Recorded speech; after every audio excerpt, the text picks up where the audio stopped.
Welcome, quilters.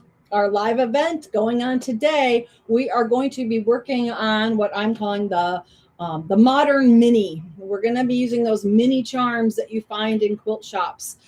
They give you a packet of one of each fabric from a fabric line, but then it's like, what do you do with it? What do you make from it?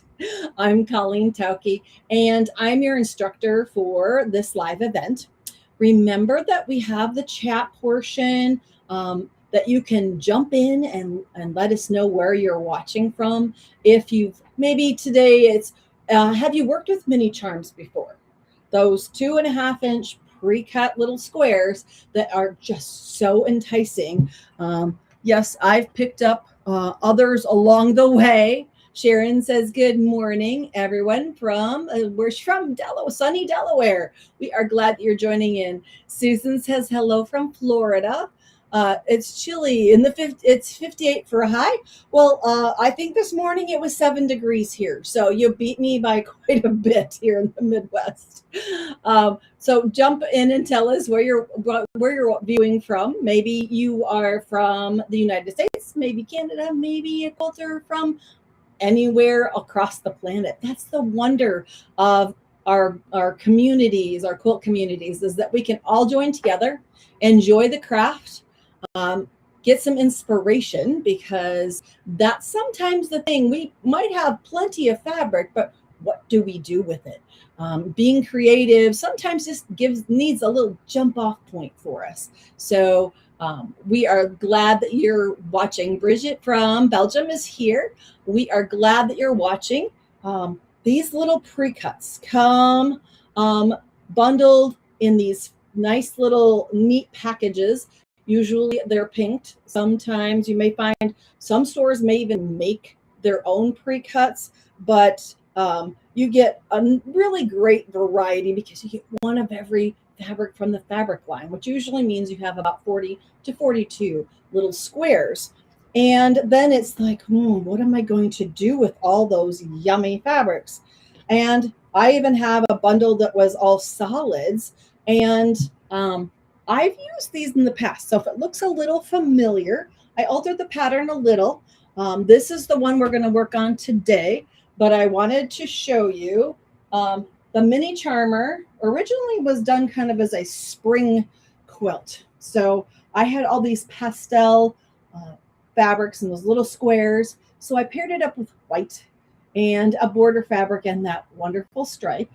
You know me, I love using stripes. So stripe was the inner border and the binding on this version.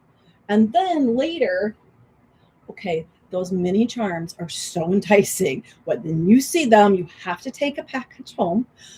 Catherine from Denmark, Wisconsin, still digging out from the blizzard. I know we were on the very fringe of the blizzard. We had winds in the metro area up to 60 miles an hour. It felt like we were in a hurricane. So I'm hoping you take it easy. Don't try too hard digging out, okay? Catherine from Evergreen Quilt Guild is joining us, and Karen from Utah is watching. I fell in love with a little Christmas line. It was Christmas, so it says fa la la la la in the word version, but it's just a really striking red and white and kind of taupe color. And it's a subtle Christmas. It's got a little bit of holly leaf out here. So I wanted to try a light border. This is we're more into the light mediums, but I wanted to try something really striking as an inner border with the solid red and as a binding. And this was created as the second version of the mini charmer. So then when I picked up this really bright, very different collection, I can't remember the name of it anymore, but these really bright, kind of really modern designs, I was like, so can you make more of a classic design using some bright, vivid fabrics? I thought, well, let's try it out. I'm not going to go white or light with it. I decided to go to kind of a painty, kind of taupe color background. Iris says hello from Ohio. Pia says hello from Snow-free Denmark. I think we've had Denmark, Wisconsin. Now we have the actual Denmark, the country. And Belinda says hello from Indiana. We are glad that you're watching and having some fun with us. Valerie says hello from cold New Jersey. So this one, I decided instead of using that white, I went with the taupey color, dark taupe, and I repeated it as the border and the binding, just to give it a very subtle border. But I kind of wanted to let those fabrics in the middle pop. So I used a kind of a tonal. It's not totally a solid. It's a tonal, but it's only 1 inch cut. So it's just a little bit of black as kind of that inside frame so that it wouldn't just kind of blend all the way out. I wanted definition around the piecing that I created. And then we're going to talk about some really fun quilting that I put into the center of this, similar to something we did last time in a video, but with just a little bit of a twist. There's always one more thing to learn. So Harper is watching from Decatur, Illinois. We have a hello from Virginia, and someone watching in Orlando, Florida. I can't make all of it out. And Karen saying hello from Indiana. So we are glad that you're joining in. Those little charms are just so enticing. So this is going to be the version we're going to work on today. Roberta says hello from Vancouver Island. We are glad that you're watching in. Now the pattern will be available in a link in the comment section, but there'll also be a QR code that you can just take the camera from your phone across it, tap on it, and then it'll take you right into, you may have to put in your email address. That's okay. We just want to know that you exist. That will take you to the pattern for you to download. One nice thing about this pattern, and because we're going to talk about quilting, is that I included a coloring page for you. Now, not all patterns do this. This is just an outline of the project that we're working on so that you can colorize. You can make multiple copies if you want. You know, coloring is a very relaxing activity. So you may want to try out what will light look like here, what will dark look like here, on how it affects the overall. Or you may want to increase the size of the grid and play a little bit with by putting it into a vinyl sleeve and a dry erase marker and play a little with your quilting designs. So trying to add just a little bit more value to our pattern. That coloring and practice quilting page is included in your pattern this time. Jenny says hello from Southwest England. Darlene says good morning and cold and windy from Cincinnati. Janet is watching from Illinois. We are glad that you're joining in. Now, since the minis, the little charm pieces, are 2.5 inch pre-cut, there isn't any cutting involved in that portion of the project. So you jump in. You always have a couple left. There's always a few. So I had 4 left from this project. So we're gonna, you don't have to worry about the cutting. They're pinked. Double check the measurement on those so you know where your 1/4 inch seam needs to fall, because the pinking usually is fairly accurate, but not always perfect. Okay, so keep that in mind. Amy says hello from sunny Utah. The cat lady 63 is watching from the UK. Oh, it's flying fast. Christina says hello from Colorado. Another scrap project. Hello from Long Island, New York. Yes, the leftovers are going to go into your scrap project so that you can add to your 2.5 inch project. And we'll make sure to remind you of that at the end. Gloria says hello from Texas. I am so glad you're all watching. Okay, so what do we need to do for cutting? Since we have our pre-cuts ready to go, we need to cut those setting, because this is set on point. If you think about the squares, if I hold this up, the squares actually sit on their point. That's called on point. So we're going to create diagonal rows in our project, but we need these triangles on the outside edge, and we need to put the proper one in the proper place. Okay, on the sides of our project, on any of the lengthwise sides of the ends, we need 1/4 square triangles. That means that the straight of grain will be on the outer edge, which gives us a lot of stability. On the corners of our project out here, we need half square triangles. That gives us straight of grain on the two short legs of our triangle. Proper bias edges to the interior, straight of grain to the outside. There are two ways to cut these. Now, I suggest in the instructions using a tool that may be harder to find.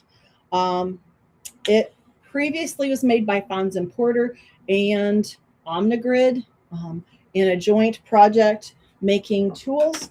You can find them still if you search the internet. Whoops, previous project popped in there. Okay, turn this around so you can see it. This is what it looks like. It's called a 1/2 1/4 ruler. But if you don't have one of these, maybe you acquired one years and years and years ago. It's a great tool, but it's not being currently produced. You might be able to find a used one online or in a shop that still carries them. I'm going to show you how to use it, but then I'm going to show you the alternate. So there's no excuse for not being able to cut these properly. Isa says, hello from Brazil. I've got Lisa watching from Wisconsin. Christine says, I'm watching as hubby is driving us home from Scottsdale spring training. Oh, fabulous. Spring training, baseball. My husband's already been watching baseball games. Spring training, we are diehard Cubs fans. And whether they win or lose, it's just part of our summertime entertainment. So, okay, we can cut from strips if we're using the 1/2 1/4 ruler. So, I give you the cutting instructions for that, but I also give the alternate. So in order to cut the corners, the half square triangles, this tool is dual purpose. It has 1/4 squares and half square triangles. And by turning it, and you can just use the symbol on there that's a half square triangle. It also will give you the size of the strip. We're going to put it on a 2-inch strip. Okay, so the two goes at the bottom. That's the width of the strip, and the triangle at the top hang off the top. We don't need that part. We just need the remaining. And I've already squared off my strip, so I'm going to go ahead and cut some half square triangles. Those are going to be the outer corners. In order to get that properly cut for a diagonal set, we always want to have our straight of grain on the short legs. That will make the corner out here. So we would need 4 of those. Then we're going to go on to cutting the 1/4 squares that go on the sides of our project. We're going to orient this with a little black square at the top and off a 2-inch strip. We will put the 2-inch line at the bottom of the strip. Again, a little triangle piece does hang off the top. That's okay. We don't need that in our seam allowance. I'm going to cut down both sides. That's waist. Now I have a 1/4 square. On the short legs of this one are bias edges. This is our straight of grain, which will then appear here. And that way the straight of grain is along the outer edge of our pieced portion.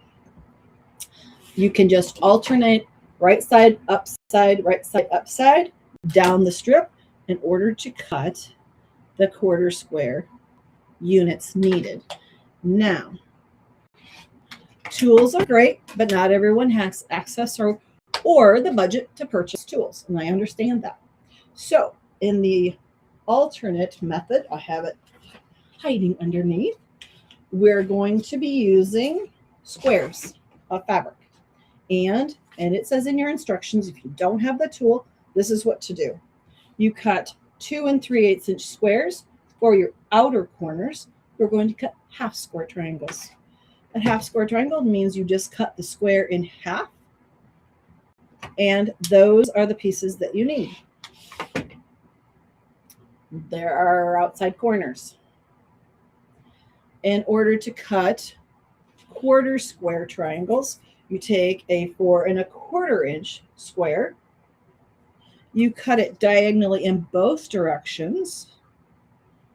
making sure that you're corner to corner.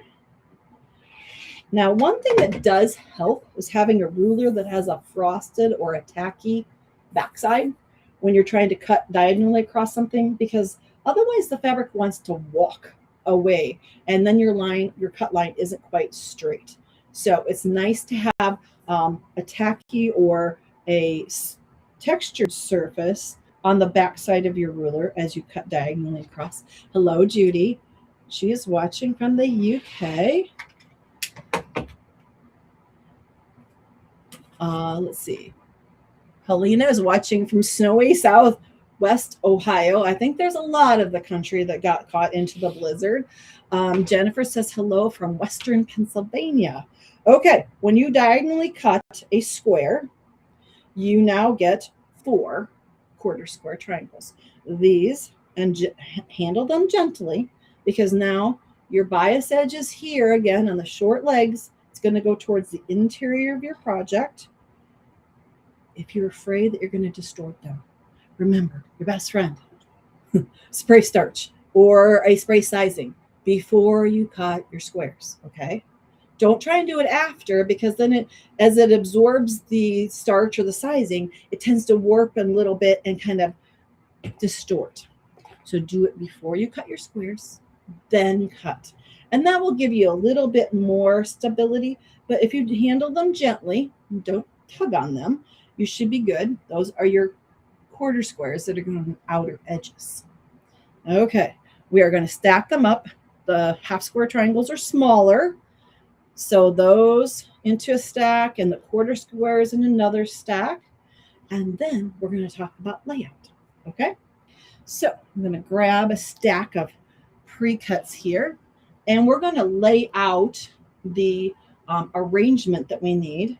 And in our pattern, you will find, sounds like I would love to learn to quilt. Well, you are in the right place. We'll support you all the way along. Join our pages, and if you have questions, there's a quilter, or I will come on and help you out. We have all kinds of videos on our websites in order to help you learn the skills from cutting, measuring, pressing, getting an accurate quarter-inch seam allowance. We'll give you the positive energy to get you through the learning stages, so that you can become a confident quilter. So we're glad you're joining in. Stephanie says hello from Luxembourg. I've got a hello from sunny Port St. John, Florida. And Tammy says hello from Pennsylvania. It's cold out there too, and blustery. You know, when high winds and snow go together, it's just a lot of fun. Now, I put in the layout for how to put together. If you have never done on point before, it can be just a little bit challenging to kind of tilt our brain and think of diagonal rows. So it's, we're used to doing things square, side by side square. But when we tilt them, sometimes it makes it just a little bit more challenging. So we're creating diagonal rows, and I've numbered them. The arrow that you will see on your instructions will tell you which direction to press your seam allowances, so that you get nested seams. And if you are a quilter, you know nested seams are always our friend, because that means we can kind of eliminate some of the pinning process. Peggy says, good morning and happy St. Patrick's Day. Happy St. Patrick's Day to you too. Okay, let's lay out a corner portion of our mini charmer here, so that we can talk about those pressing of seam allowances and where to position those quarter squares and half square triangles. Gina says hello from Southwest Iowa. Yay! I'm more central, so but I've lived in quite a few different parts of Iowa over the years. Okay, let's lay out. We're going to pretend that we're laying out 1, 2, and 3. Okay, so we can kind of get the rhythm of how this goes together. So the best thing to do is lay your instructions right beside you, so that you can walk through that process and have that reference right beside you. Like I said, if you haven't done diagonal setting before, it takes just a little bit to kind of get used to the process. So in our first row is just one of our half square triangles. I like to lay it out so that I can see where I'm at. And the next row is going to have one of our charms and 2 quarter squares. Those are the ones that are a little bit larger, and they're going to make the corner. So think about those long legs being the outer portion of your project. Then we're going to go to row 3. 1. Oh, let's have some fun with some color here. 2, and something you can see on the mat. We have enough green here. Let's not use green to have it blend in too much. 3. We're going to put in 3. So one row has 1, the next has 3. But we need our corners yet, or ends, and those again are the quarter squares. Oops, I need to get just 2. So I need to continue that line. Think about continuing this line. There we go. Okay, let's walk through putting this portion of our project together. We got Kelly saying hello from hot Arizona. I've heard that it's very warm out west.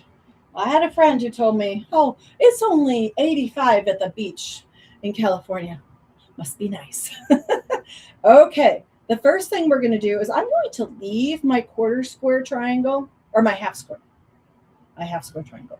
I'm going to leave that corner until I put together row 2, okay? And in order to make sure I don't flip these around and get them aligned improperly, I'm going to do one side at a time. So I'm going to put right sides together, and I'll pick that up to show you. I'm going to align 2 edges here, this side and this, so I have a right angle. We're only going to stitch one side, and we're going to stitch right down this edge right here. So it's going to look like this when we're done, but right sides together, your best 1/4 inch seam allowance.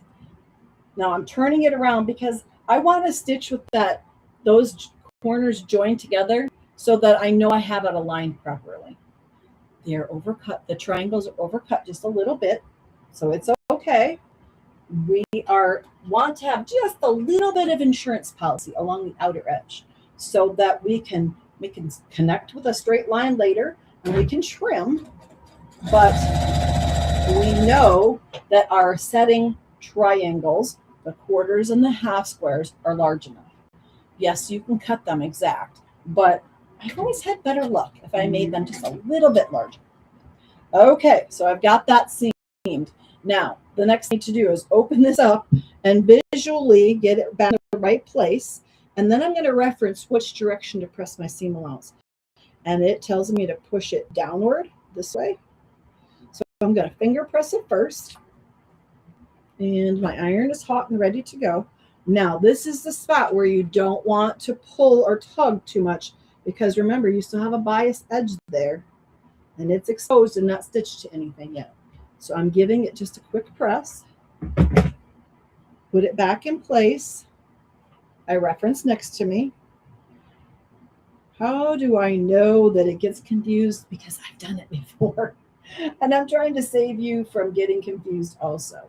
And I really like things put on point. A block that I may not be attractive to me, a pieced block, set square, it's ordinary.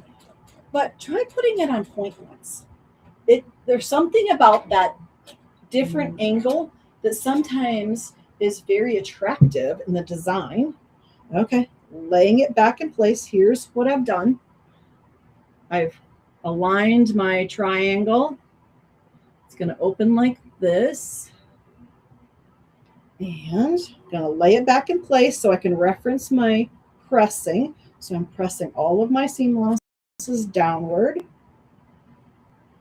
Gently hold it in place so I can use the nose of my iron to get that nice and flat.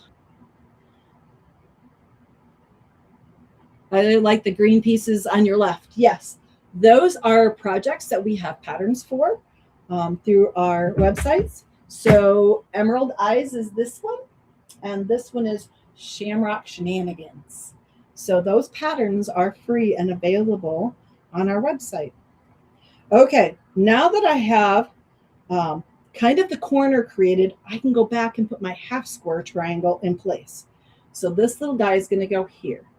That blunted edge, when I turn it, will line up with, and if you're afraid of where to place it, here is the easy and quick way to do.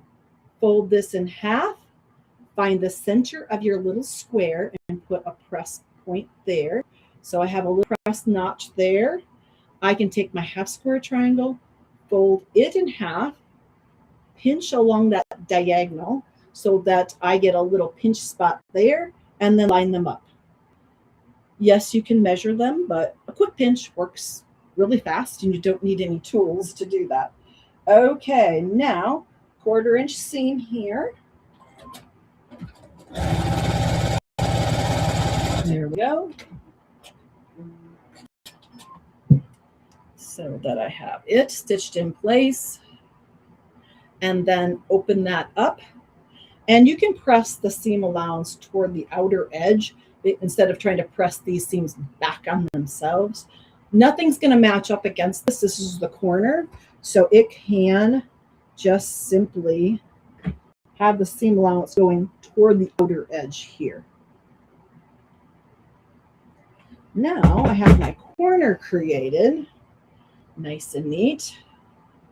Then it's on to the next 3 squares and our 1/4 square triangles that we have. Let's see. Valerie says, can you use Jelly Roll? And since they're 2.5 inch strips, Jelly Roll is a name brand. Pre-cut 2.5 inch strips will make it generic. Yes, you can cut squares from your pre-cut strips if you'd like to do that. Usually those rolls come 1 fabric or maybe 2 from each piece in the line. Just depends on how big the line is, but you could get variety. You could just pick maybe 5 to 10 out of that and make and arrange them as you please. The one thing that I didn't talk about is, since this is 1 of each fabric in the line, I laid them out before and kind of scattered the colors. Now the black pieces are the most, maybe the dominant, the darkest pieces. I scattered those out. Yellow is the brightest, so I scattered my yellows so they wouldn't end up right next to each other, and then kind of filled in from there, trying to make it so that 2 oranges weren't next to each other, 2 greens weren't next to each other. I came close on the red and an orange. That's close for me, but trying to mix the colors up. And if you're not sure, take your phone, take a picture, turn it to black and white, and that will tell you if you have your values scattered throughout the project well enough. Jennifer says hello from Western Pennsylvania. Deb says good morning from East Central Iowa in the Quad Cities. Glad that you're joining in. Okay, we're going to join together these 3 squares for next. And because this is kind of my mindset, I always put a square or a pin in the beginning of the row so that when I pick it up later, take it out of the machine, I remember this is the one that goes on the far left and across. So we're going to join these together quick so that we can make our next row and then talk about the joining of the rows and those opposing seams that we're going to have. So quickly putting this together. The nice part about pre-cuts is that that step is already done. When you're working with small pieces and cutting, that's probably the most monotonous portion of the project. Now I'm going to finger press that quickly, going in the proper direction, because I'm going to go back later here and give a good press. But let's get these 3 squares joined together. Now on these pre-cuts, the pinking extends past my 1/4 inch. So I'm keeping that in mind so that everything fits together nicely later. The companies do pinking because by using that as a finish, they don't ravel as bad. and it's a little cleaner for the merchandising of the squares. So that's why you're going to get fabrics with a pinked edge instead of straight cut. And they usually oversize them just a tiny bit in case there's any shift in the cutting process. It would be sad to get a bunch of squares that were all just a little bit short. So they tend to go err on the side of generous, okay? Now, we have those pressed going upward because the first pieced row was going down. Now we're going to join our quarter squares. Again, aligning those edges so that you know you have it properly placed. Always think about that right angle area. That's the one you want to have laid out nicely. And there's one. And laying that out so I know where my other one needs to go. Put it here. Always best to do that. Double check yourself to make sure that you have it properly placed so that it's actually fit together when you're done. It's no fun to do the tear out seam ripper portion. Let's see. Anyone else? Nope. Okay, now we need to press those last two seams, making sure they also go in the same direction as the first. So I've got one. Let the iron do the work. Just drop it on there and let the heat and the weight of the iron press your pieces. There we go. And then you will proceed in the same manner, doing all of the rows. At least this is the order that I work them. And then once I have all of my rows created, I go back and join rows together. So snipping all of our tails here, I like clean work surface. We are going to then talk about joining of rows. So right sides together. And now, because our seam allowances in one row are going one direction, the other the opposite, they should join up really tight, and you can feel it with your fingers when you have them joined together. And both of those are locking up really nicely. So if you don't prefer pins, and I'm not much of a pinner, I'll use pins for direction, but I really don't. I like to sew. I'm not huge at pinning. And if my mother were here, she would verify that. In garment sewing, I hated to pin anything together. I would just sit down and sew. She, though, was not a quilter. I do not come from a family of quilters. I guess I just took my sewing skills and jumped in. Am I using steam on my iron? No, I am not. We have very hard water, so that means I would have to have distilled water in order to not destroy the inside of my iron, of which I've destroyed many, sadly, put them to rest. So I tend to use a dry iron. If I need moisture, I will use a mist bottle if I feel the need to put moisture into my fabric. But by using a dry iron, I kind of eliminate the possibility of distortion, because I know myself, I can do a little bit of a tug or move on my fabric, and that causes things not to stay as square when you put moisture into the fibers before you press. And so I have gone to kind of a dry iron. Now, that being said, probably 50% of quilters would prefer steam. So your choice. It's always a 50-50 whenever you poll quilters on steam or no steam, but I am not using steam on mine. Bernie says, hello from Ottawa, Ontario, Canada. Judy says, I love these live events. I have several inches of snow here in Kingwood, West Virginia, and it's 22 degrees. Yay. Okay, we've got our first join here of row 2 and 3. So we joined them here. And then as you open this up, you can choose which direction to press this seam, but I'm going to press it toward the corner as I take it to the ironing surface here. And I'm going to make sure I use my fingers to open those seams all the way up so that I don't leave a, what I call a false ditch behind. We want all of the pretty color to be exposed. So by giving that a nice press, we have the corner of a very colorful runner ready to go. And you would proceed at putting all your rows together and joining those. So we've got 1, 2, 3 here. The next row will have 5 squares in it, and it would include a half square out here, which you can put on after.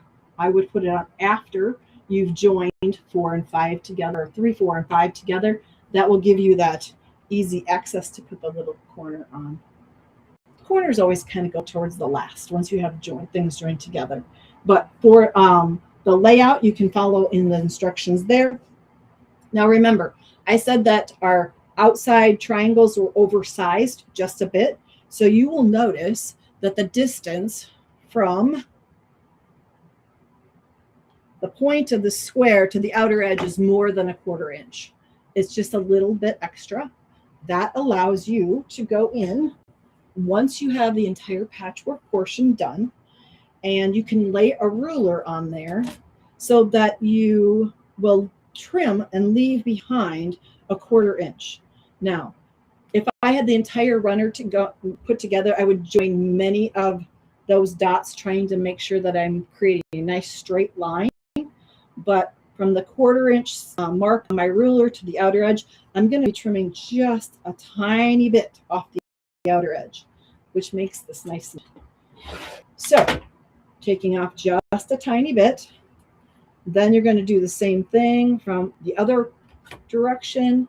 Again, lining up your 1/4 inch mark on your ruler with the points of your squares so that you have a nice, neat outer edge when you go to put your inner border on.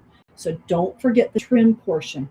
Oversizing those kind of allows for a little bit of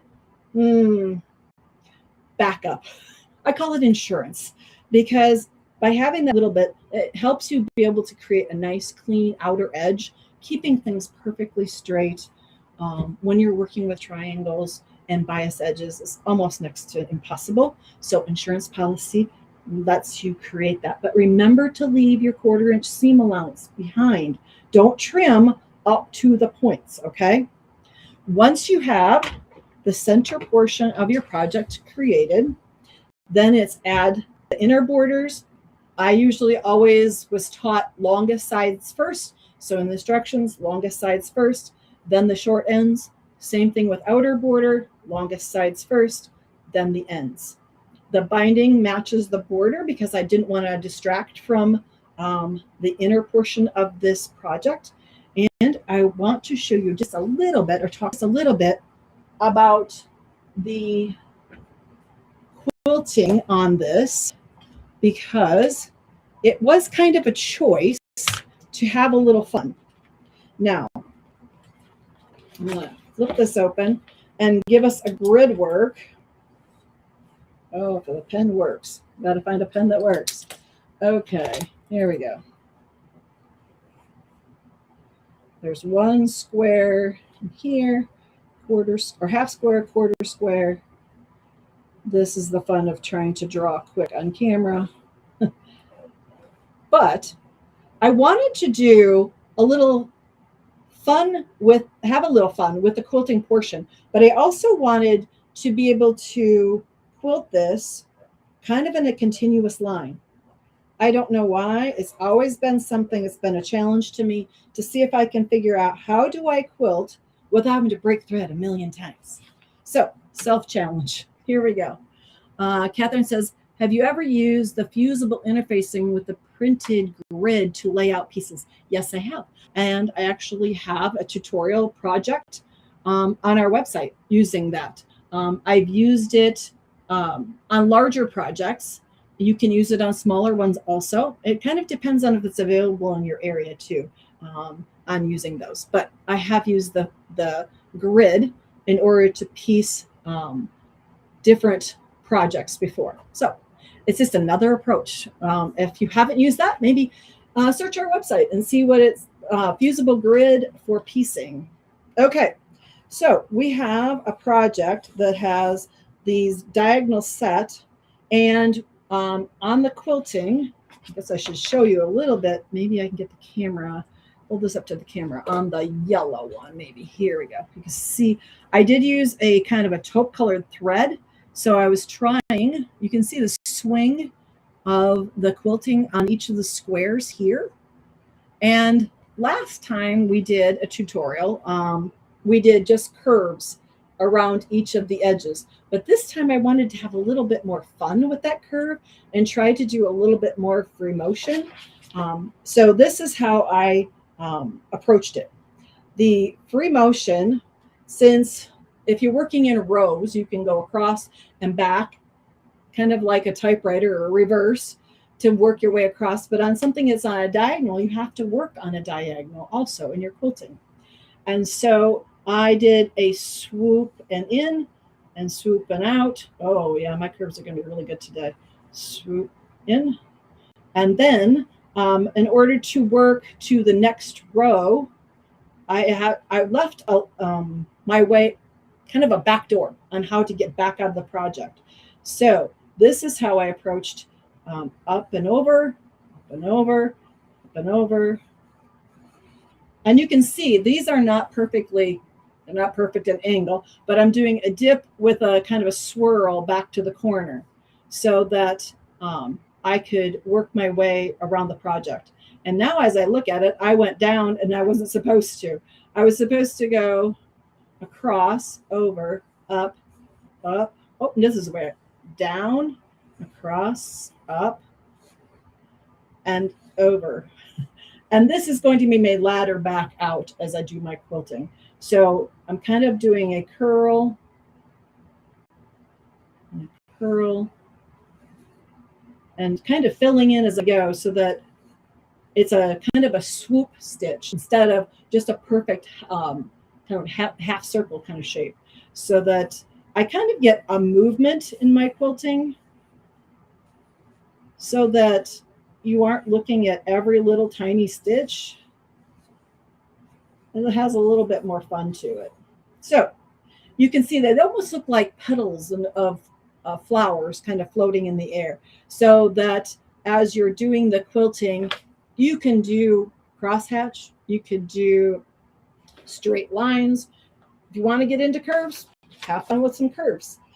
It's kind of a challenge to work free motion instead of using that walking foot. So that's what I'm challenging you to do, is to go into some free motion, be in charge of where the stitches go in your quilting so that you practice something new. Now, because of all the grid work here, I also wanted to add curves, but in the outer edge, you can't even see my thread. So I did teardrop shapes in with kind of a